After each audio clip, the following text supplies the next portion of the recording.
Allez les amis, on est parti pour voir comment se débarrasser de la constante K qui apparaît dans nos solutions d'équations différentielles. On se fait ça tout de suite.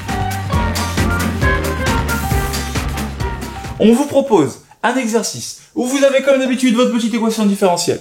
Comme d'habitude, elle a un petit nom. Elle s'appelle E, elle aurait pu s'appeler Jean-Michel. Sauf qu'au lieu de vous demander toutes les solutions, on va vous demander la solution qui passe par un point. Autrement dit, on va vous demander d'identifier la valeur de la constante pour cet exercice particulier. On va le faire en deux étapes. Première étape, on va le résoudre comme s'il n'y avait pas la condition. Deuxième étape, on va trouver la valeur de K qui nous permet de vérifier la solution.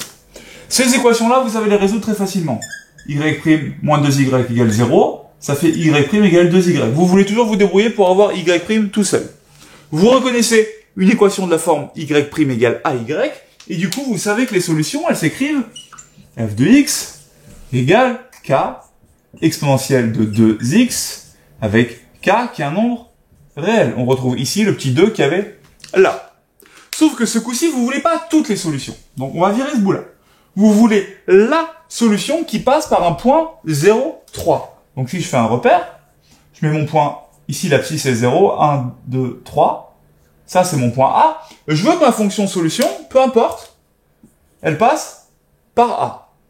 Si je dois traduire ça par une équation mathématique, si cette fonction, je l'appelle f, ben ça veut tout simplement dire que quand je mets 0 dans f, j'arrive sur 1, 2, 3. Autrement dit, j'ai f de 0 égale 3.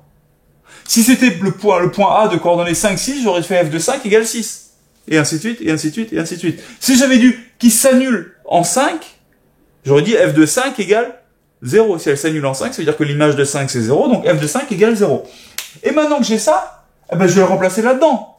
X devient 0. Donc là, j'ai k exponentielle de 2 fois 0, donc k exponentielle de 2 fois 0, k exponentielle de 2 fois 0, et f de 0 c'est 3.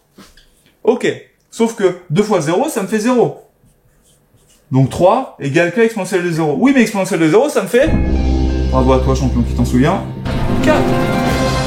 K égale 3. Du coup, ma solution particulière, c'est f de x égale 3 exponentielle de 2x. Et j'ai trouvé la valeur de k.